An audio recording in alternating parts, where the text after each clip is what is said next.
Na estação Yankee, pilotos do USS Midway partem rumo aos céus do Sudeste Asiático. Sobrevoando o Vietnã, enfrentam um combate fervoroso.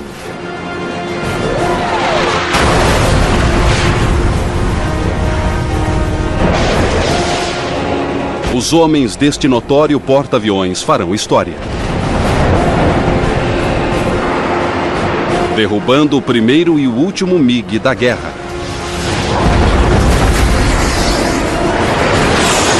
Com animações computadorizadas de última geração, você entra no cockpit e acompanha os pilotos do Midway em ação contra inimigos habilidosos e determinados. Vivencie a batalha. Descubra as táticas. Reviva os combates aéreos com os caçadores de MiGs do Midway.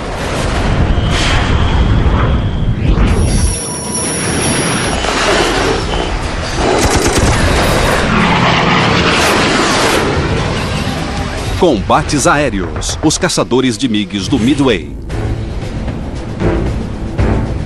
17 de junho de 1965. Início da Guerra do Vietnã.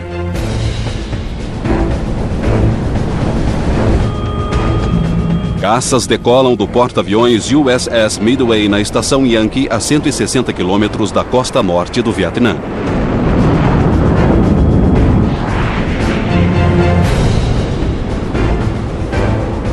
As aeronaves se agrupam sobre o Golfo e partem rumo ao norte vietnamita.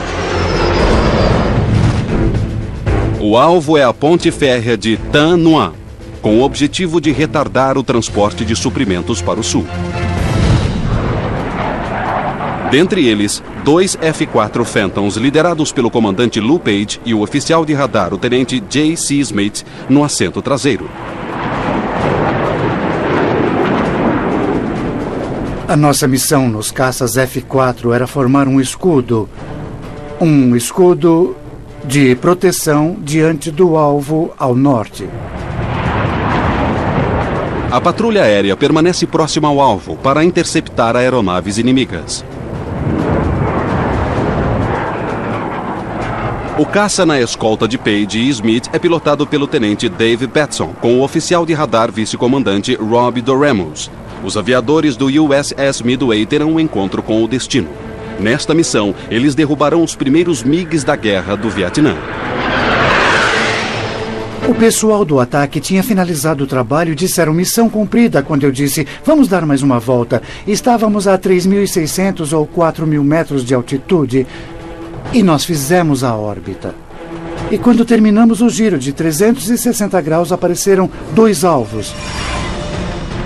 Tudo bem, mas seriam da Marinha? Eu acho que não. Não tínhamos tantos caças da Marinha. Seriam da Força Aérea? Eu não sei. Tomara que sim, temos que averiguar. Naquela época, era impossível identificar as aeronaves eletronicamente. Eles precisavam ver a aeronave. Os inimigos estavam na posição 11 horas, a 600 metros de altitude, a cerca de 51 quilômetros. Page e Smith começaram a aproximação fazendo uma leve curva para a direita, forçando os inimigos a virar com eles. Os americanos saem pela tangente, mas os inimigos não se deixam enganar. Os Phantoms se voltam para a esquerda numa manobra mais agressiva. O que eu quero que aconteça?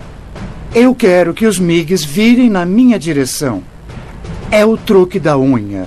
Assim você não vê se estou com as unhas sujas. Virando assim, você consegue ver se minhas unhas estão sujas. Smith coloca Batson e Doremus em posição de perseguição. Eles, recuam. Eu não vi a distância. Ele sabia que tinha que estar de 1,5 a 3 quilômetros atrás de nós. À frente, Page e Smith identificarão as aeronaves. Batson e Doremus acertarão a mira no primeiro caça e atirarão assim que forem confirmados como inimigos. Page e Smith atacarão a segunda aeronave.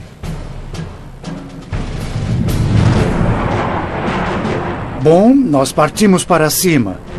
Eu peguei o comunicador e disse: Lu, ele está bem no seu nariz. Um pouco acima, bem acima. Eu não queria colocá-lo no nariz do caça ou abaixo.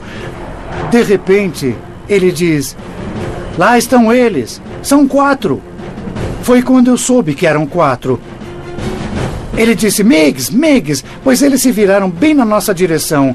Asas repletas de mísseis, unhas muito sujas. É confirmada a presença de inimigos. 4 MiG-17 em duplas. Eles estão na mira e ao alcance dos mísseis Sparrow. Eu disse: atirem, atirem, atirem. Nunca se diz fogo num avião. Só ouvi o boom, senti o míssil saindo do avião. O míssil de Page e Smith acerta em cheio o MiG-17.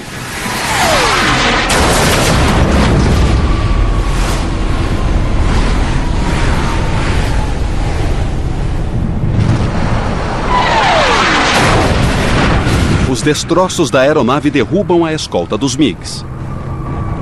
Eu ouvi dizerem: acertei, o inimigo foi atingido.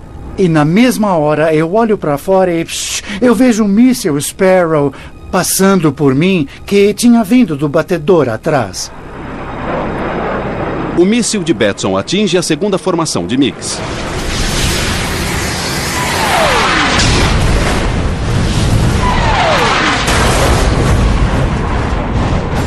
Outra vez, destroços derrubam a escolta.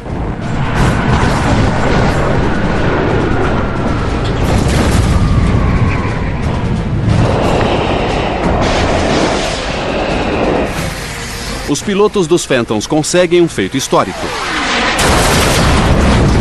As primeiras baixas de MiGs vietnamitas da guerra. Resultado do ataque: 2 MiGs derrubados e 1 danificado.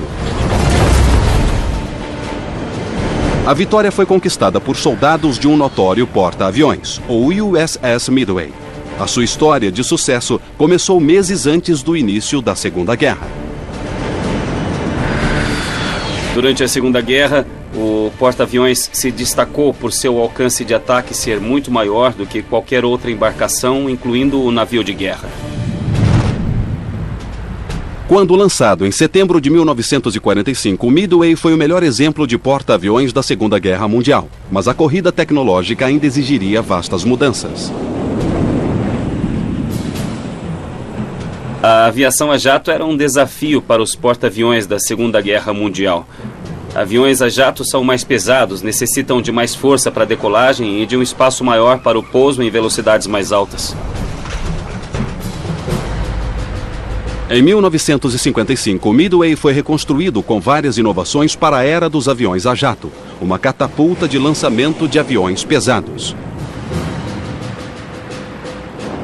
Luzes de pouso mais visíveis e um convés com desnível. Mas o primeiro combate só aconteceu em março de 1965 na Guerra do Vietnã. O cruzeiro durou apenas 9 meses, mas ficou claro que o Midway precisava ser atualizado para acomodar as exigências de uma guerra na Indochina.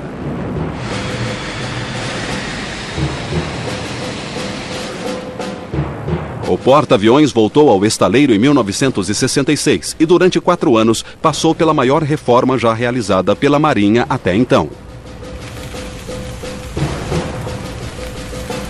Depois da reforma de 4 anos, o resultado foi um porta-aviões novinho em folha. A área de decolagem passou de 11 mil metros quadrados para 16 mil metros. O navio suportava qualquer aeronave da Marinha e podia operar por um tempo maior, além de funcionar com tanta eficiência quanto porta-aviões maiores. Mais uma vez, o Midway estava pronto para a batalha no norte do Vietnã. 18 de maio de 1972, Estação Yankee. Um ataque é lançado do convés do Midway. Os caças se agrupam sobre o Golfo e partem rumo ao norte. O alvo são elementos de infraestrutura na área de Haiphong, parte de uma intensa campanha aérea para deter a recente invasão do sul do Vietnã. No ar, 2 F-4 Phantoms fazem parte da patrulha aérea de combate. Seus pilotos, Tenente Henry Bart Bartolomei e o oficial de radar, Tenente Oran Brown.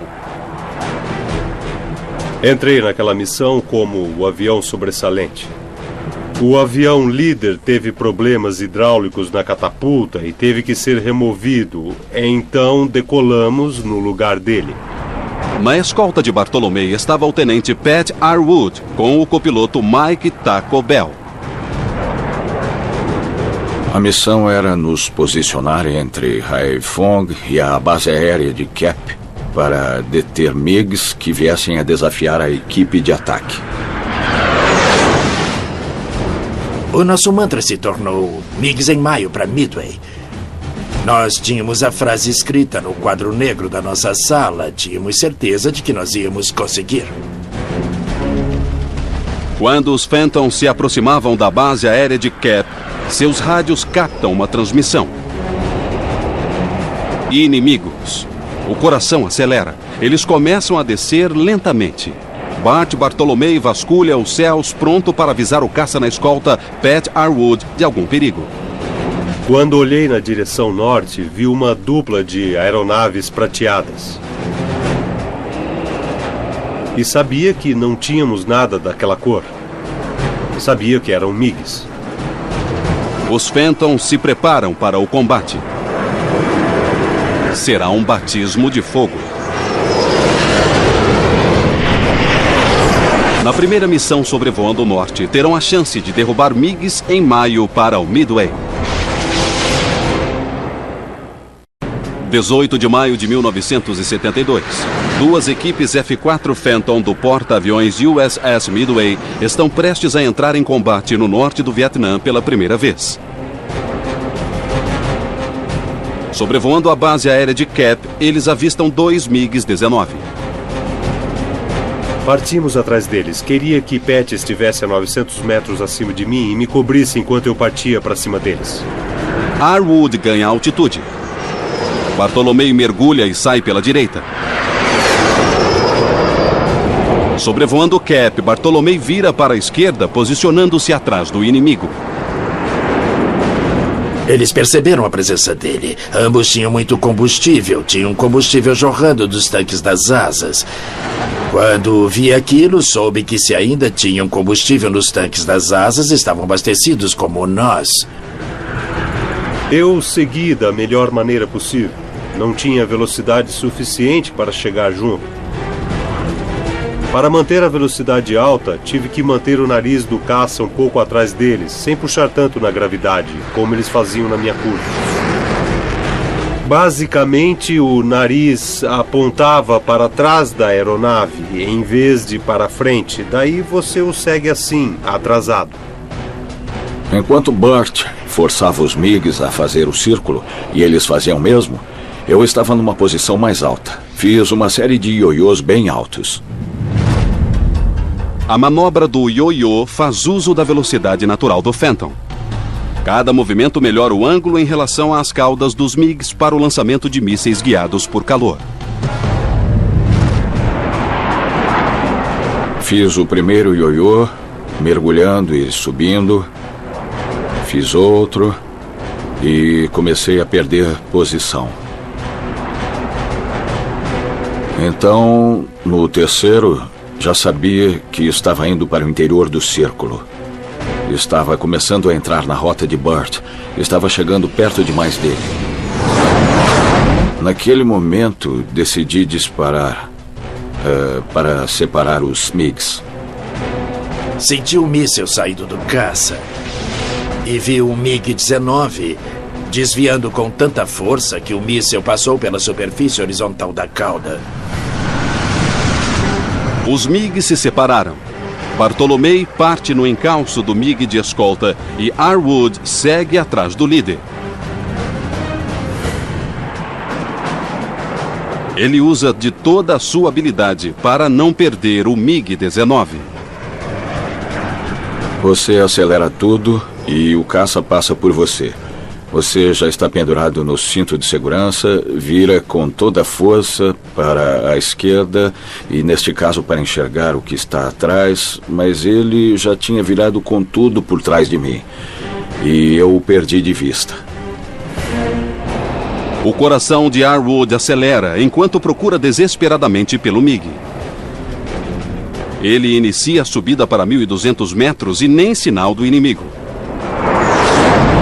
Enquanto isso, Bartolomei persegue o segundo MiG. Estava perdendo velocidade e sabia que precisava sair da perseguição para ganhar velocidade. Bartolomei reduz a força gravitacional e se distancia do MiG. Após seguir por 3 quilômetros a oeste, ele volta em direção ao combate. Recupera a velocidade, mas perde o inimigo de vista. Ora ainda tinha visão do inimigo, o que prova o quanto vale um copiloto no caça. Então, ele foi me guiando na direção certa. O MiG estava na posição 10 horas, virando para a esquerda, tentando entrar atrás de Bartolomei. Bartolomei é tomado por puro instinto. Ele irá atrair o inimigo e no último instante levantará o nariz do caça, diminuirá a velocidade e forçará o MiG a passar direto. É uma manobra arriscada, mas que mudará o jogo em um instante. Oran me avisava da posição do MiG, do código horário e de tudo mais. E eu esperei até que o MiG estivesse na posição 8,5, um pouco abaixo. Vi quando levantou o nariz do caça na minha direção. Bartolomei puxa a alavanca e realiza a manobra. O Phantom sai na vertical e o MiG é lançado para fora de sua curva. Acionei os freios de propulsão por cerca de 5 segundos. E voltei-os para a posição normal e fiquei nesta posição de cabeça para baixo. Então, ao sair da curva, eu perdi velocidade e ele acabou passando por mim. Nós estávamos assim, cabeça com cabeça, e estávamos subindo. A toda velocidade, o MiG sai à frente de Bartolomei. Mas o Phantom perde velocidade e não aguenta subir por muito tempo.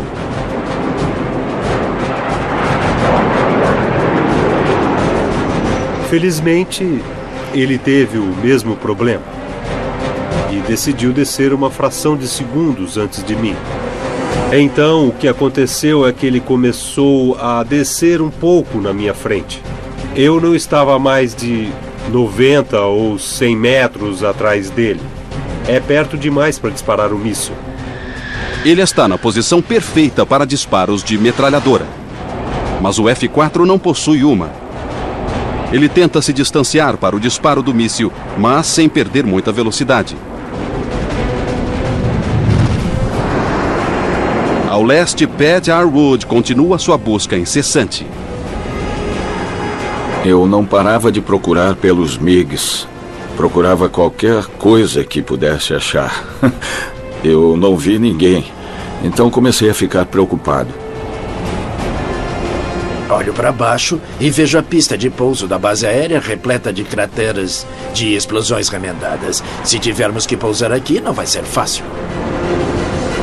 Finalmente, Arwood localiza o MiG logo abaixo, na posição 8 horas. O inimigo balança para os lados, atrás dos americanos. Fiquei impressionado ao vê-lo a uma altitude tão baixa fazendo essas manobras. Eu estava quase diretamente acima dele, diminuí a minha curva e saí um pouco à frente.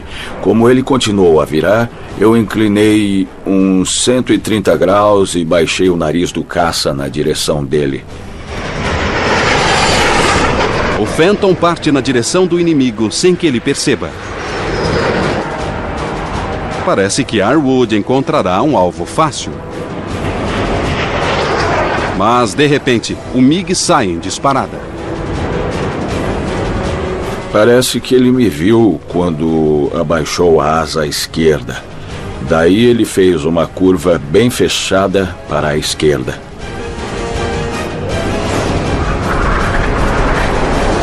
Com a curva fechada, o inimigo desaparece mais uma vez. Mas, de repente, Bart Bartolomei entra no combate. Bartolomei persegue o MiG aqui. Arwood está nesta posição. Ele perde o MiG de vista aqui. Quando Bartolomei passa por ele, o MiG perseguido por Arwood passa a persegui-lo. Bartolomei passa a toda velocidade e o MiG de Arwood sai pela direita. Ele reverteu e passou pelo meu nariz. Enquanto ele cruzava, pude voltar para a posição de tiro. Ele estava um pouco acima da linha do horizonte. Eu estava a cerca de 10 graus da cauda dele. A preocupação do MiG por seu companheiro é o seu erro fatal. Arwood dispara. Ele chegou a uns 3 metros à esquerda da cauda e detonou. O MiG pareceu sair ileso. Ted disse, puxa, errei! Logo depois de dizer isso, um pedaço enorme de fuselagem se soltou. Olho para cima e vejo o MiG rodopiando. A tampa se abre e o piloto é ejetado e, puf, caindo de paraquedas. O MiG perseguido por Arwood se desintegra atrás de Bartolomei. Segundos depois, Bartolomei recebe o sinal da mira térmica. Ele aperta o gatilho.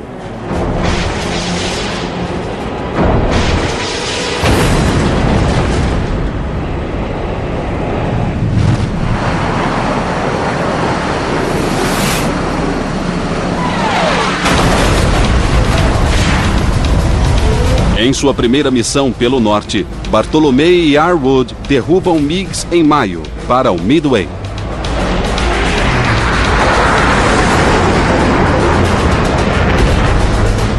E lá estávamos. Era só fazer uma curva de 90 graus a este bordo e estávamos prontos para o combate. A 1 quilômetro de distância. Partimos para o leste e para longe dali. Os caçadores de MiGs partiram na direção do Golfo de Tonkin. As caçadas aos MiGs foram apenas uma parte do papel do Midway na Guerra do Vietnã em seu terceiro cruzeiro de combate. Decolando do seu convés, F-4 Phantoms, A-6 Intruders e A-7 Corsairs atacaram portos estratégicos, destruíram reservas de petróleo e infraestrutura no norte do Vietnã. A vantagem de se ter um porta-aviões operando no Golfo de Tonkin é poder levar uma esquadra inteira e mandar umas 2 dúzias de aeronaves contra um único alvo para relativamente bem perto do alvo. Assim, não chamávamos tanta atenção da defesa aérea vietnamita, causando uma reação contrária. O Midway seguiu com o combate diário na costa norte até o fim de maio. Apenas 6 dias após o combate de Bartolomei e Arwood, outra dupla de Phantom se viu em uma das situações mais perigosas que qualquer piloto pode imaginar. Uma tocaia vietnamita perfeitamente executada. –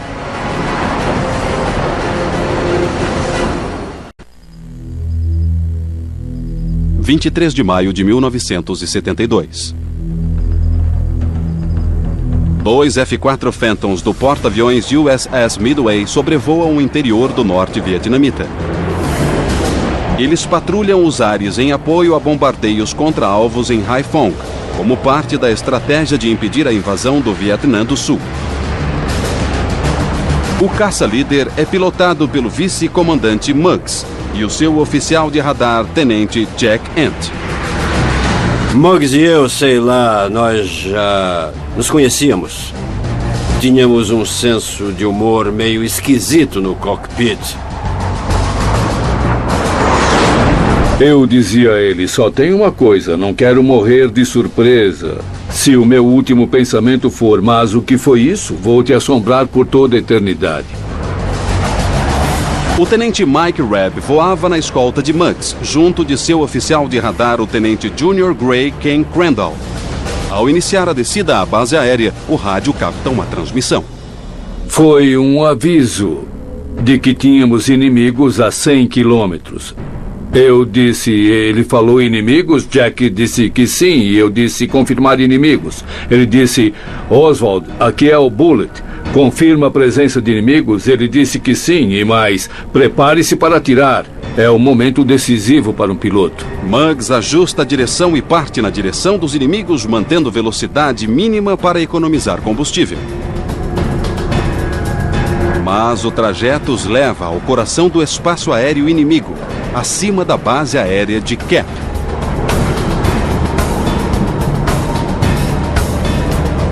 Lembro de ter pensado comigo mesmo. Isso não estava nos planos. Eu não estou gostando disso. E, de repente, Muggs avista os inimigos. MiG-19. Olho para baixo e vejo 2 caças vindo na nossa direção. Eu digo, na mira, 2 próximos à montanha a 11 quilômetros. Jack diz, vamos pegá-los, estou atrás de você. Em posição de combate, os Phantoms partem na direção dos MiGs. Interferência do solo impede o travamento por radar. Este combate será decidido à moda antiga. Sem medo, o inimigo passa pelos caças americanos. Já estávamos prontos. Ia ser rápido. Nós íamos derrubá-los. Muggs ordena uma volta cruzada. Você sobe e volta assim. É uma maneira de reverter curso. Também pode ficar de olho no alvo. Muggs sobe e Rebb desce.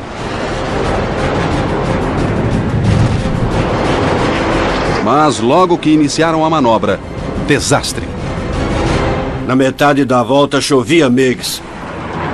4 MiG-17 partiam com tudo para cima deles. Eu disse, meu Deus, eles pagaram a aposta e ainda quadruplicaram. E disse, vamos Jack, agora é só homicídio. O MiG-17 soviético é um oponente feroz em combate. Em baixa velocidade, é muito mais ágil do que o F-4 Phantom da Marinha. Aqui estão os americanos. Os MiG-17 estão nesta posição, tentando atacar os Phantoms, enquanto estes perseguem os MiG-19 aqui. Eles vinham na nossa direção e começamos a dispersar. O MiG-17 líder passa bem próximo de Muggs. Ele passou tão perto que dava para sentir o vácuo do avião. Muggs partiu no encalço dos MiGs.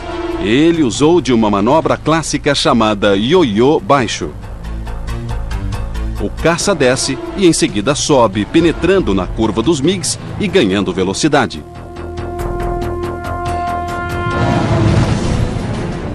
Muggs gira o leme. Seu coração acelera durante essa manobra arriscada.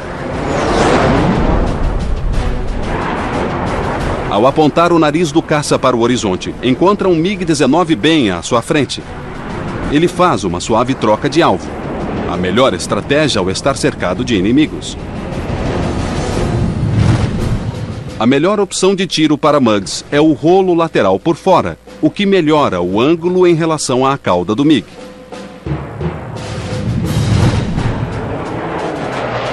Muggs acende e rola. Com habilidade, coordena a alavanca, o leme e as turbinas enquanto rola mais uma vez. Mas, de repente, tudo muda. Vi um MiG-17 na posição 8 horas. Ele ainda não atirava, mas estava se aproximando. Avisei ao Muggs que tínhamos inimigo na posição 8 horas. Eu dizia para ele, nós éramos amigos. Jamais me diga para ir para a direita ou para a esquerda, apenas diga o que está aí atrás. Eu sou o piloto e você é o radar. O MiG atrás deles se aproxima ainda mais. Eu disse, Jack, alguém vai para casa e não seremos nós. Situações de desespero pedem medidas desesperadas. Muggs tinha uma manobra especial para uma situação assim. Ele empurrou a alavanca ao máximo com o leme abaixado. Em seguida, quando o inimigo tenta compensar pela manobra, ele puxa a alavanca com o leme para cima. Por um instante, o F-4 sairá de curso ou ficará descontrolado e cairá de costas.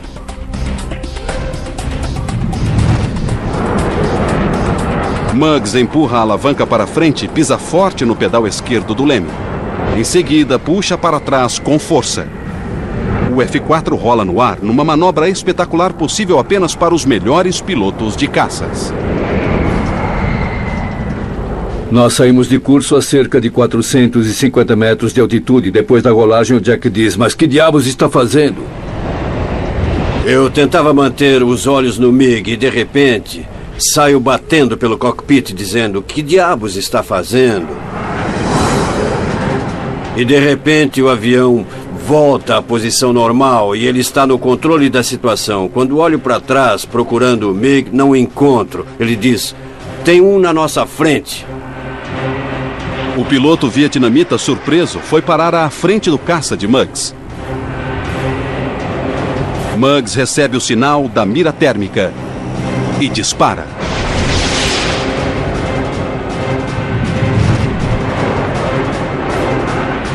O MiG-17 podia virar com muita facilidade. Ele foi mais ágil do que o controle de rota do míssil. Então, perdemos um dos mísseis laterais. Ainda tínhamos 3.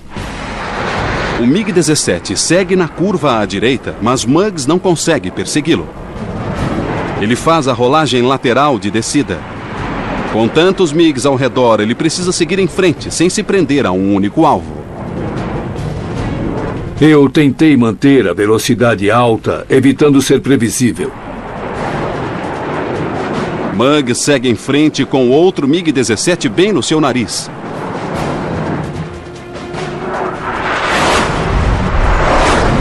Ele recebe o sinal da mira e dispara o segundo míssil EIM-9. E novamente o MiG é mais ágil do que o míssil. E dessa vez nós, como isso vai para a TV, não repetiremos as palavras ditas no cockpit. Mas ficamos muito frustrados com aquilo. Eu disse: "O senhor não vai dar mole, não é, meu Deus? Teremos que voltar e explicar como perdemos 4 MiGs. Mas, cercados de inimigos, eles não têm tempo para reflexões. O combate continua.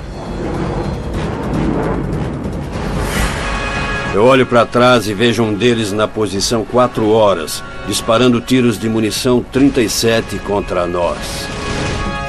Eu disse a Muggs: 4 horas seguindo e atirando. Ele olhou para trás e disse: "Puxa, mas que droga." Balas traçantes de cor laranja passam próximas ao cockpit. Muggs entra com tudo no ataque.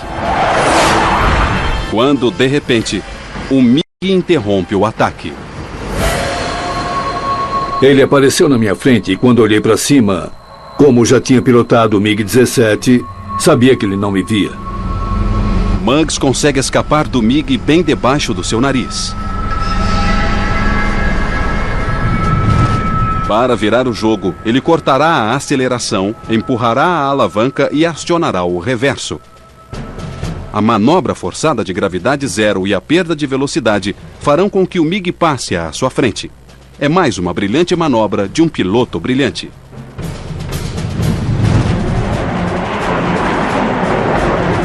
Muggs empurra a alavanca e corta a aceleração.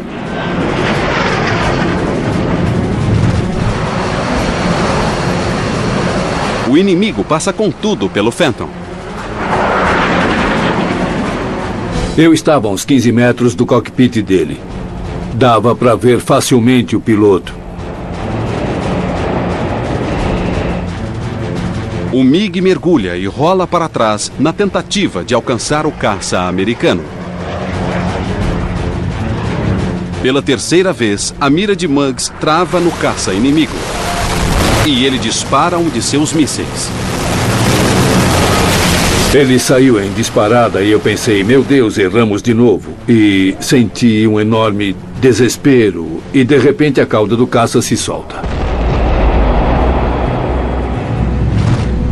Eu vi o míssil passar pelo caça e explodir. Acho que foi acionado pela proximidade com o alvo. O pedaço da aeronave caiu e depois da explosão vimos o piloto ejetar. Foi o primeiro que derrubamos. Depois de 5 minutos agonizantes de manobras sobre-humanas, Muggs e Ant derrubam o avião. Mas não há tempo para celebrar. Eles encontram um caça-escolta pilotado por Mike sendo perseguido por um MiG. Viro para a esquerda e vejo Mike Reb. Ele estava na direção norte com um MiG atrás atirando. Dava para ver as balas traçantes. Reb está bem aqui. Muggs aqui. Ele guiará Reb numa perseguição que levará os vietnamitas para a frente de Muggs. Eu disse, ok, Mike, saia de perto dele e suba na direção leste. Reb carrega consigo o MiG inimigo. Muggs diminui a altitude. O caçador de MiGs chega facilmente por trás do inimigo. A cauda do MiG brilha a poucos metros do seu nariz. Um alvo perfeito na imensidão do céu. Muggs dispara o 4º míssil do dia. O míssil atinge em cheio o caça inimigo.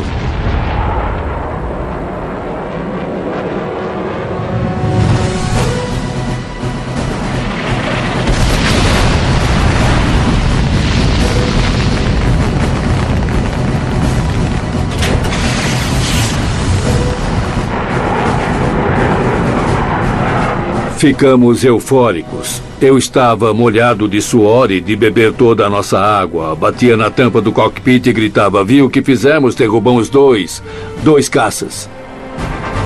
Os outros MiGs desapareceram. Estremeceram diante de guerreiros tão determinados.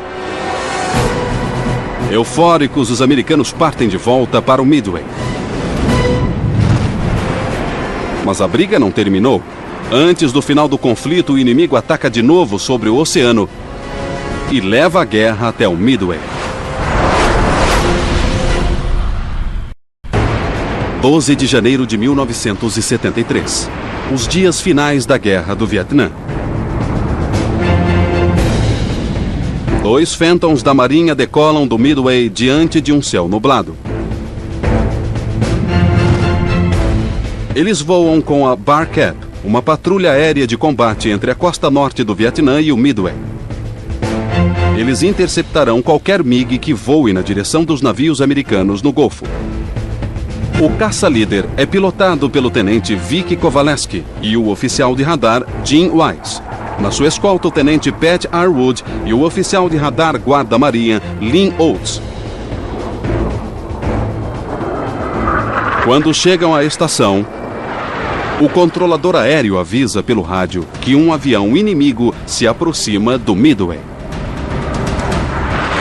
Era uma grande ameaça para o Midway, quando não só MiGs, mas qualquer veículo de superfície o desafiava. Seria um prêmio tanto afundar ou danificar o porta-aviões.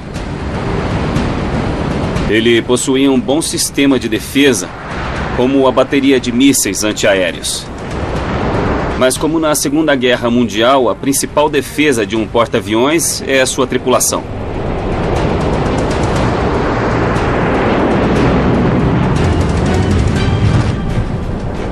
O controlador aéreo os guia na direção do MiG inimigo.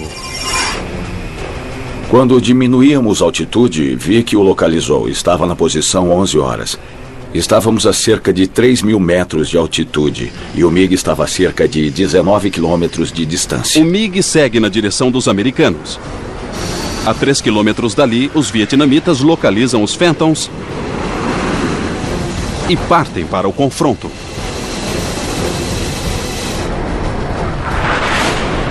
O MiG parecia vir na nossa direção, mas de repente mudou de direção e partiu rumo ao norte. O piloto comunista não está disposto a brigar. Kovaleski ganha altitude e vira para a direita para obter um melhor ângulo da cauda dos MiGs. O poderoso Phantom se aproxima da presa. O MiG sai pela direita para desestabilizar o Phantom. Kovaleski e Arwood precisam ter cuidado.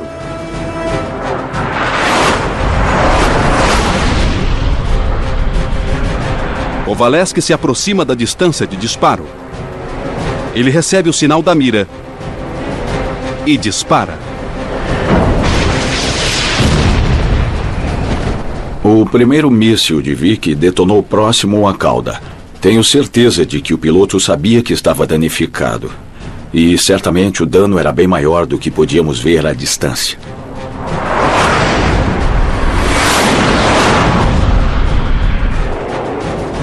Kovaleski dispara outro míssil.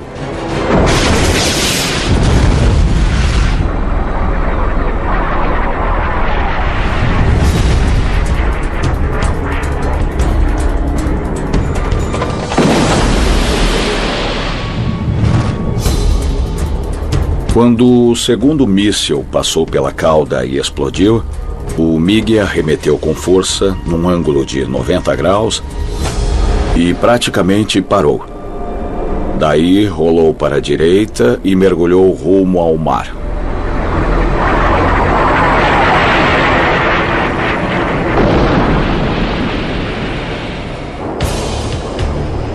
Este foi o último MiG derrubado na Guerra do Vietnã.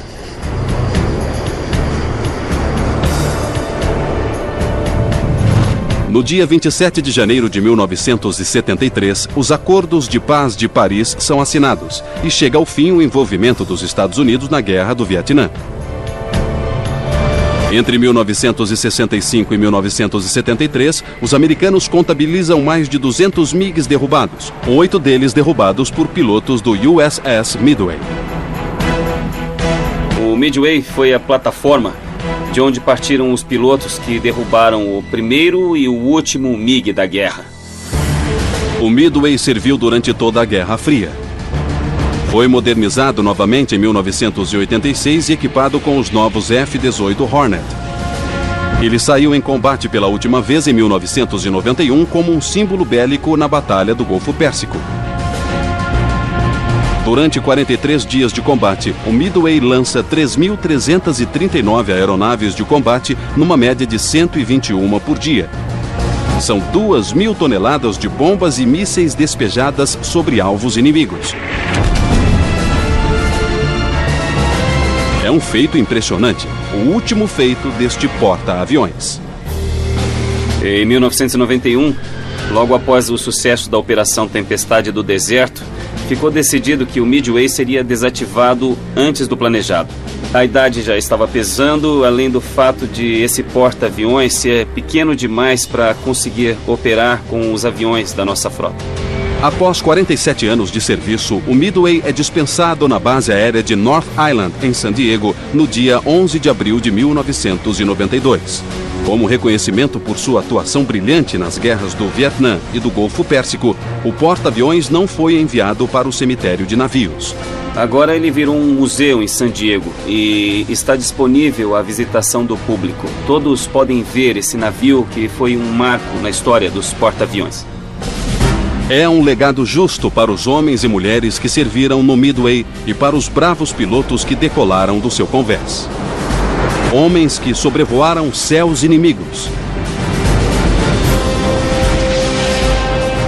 Encararam oponentes determinados e habilidosos.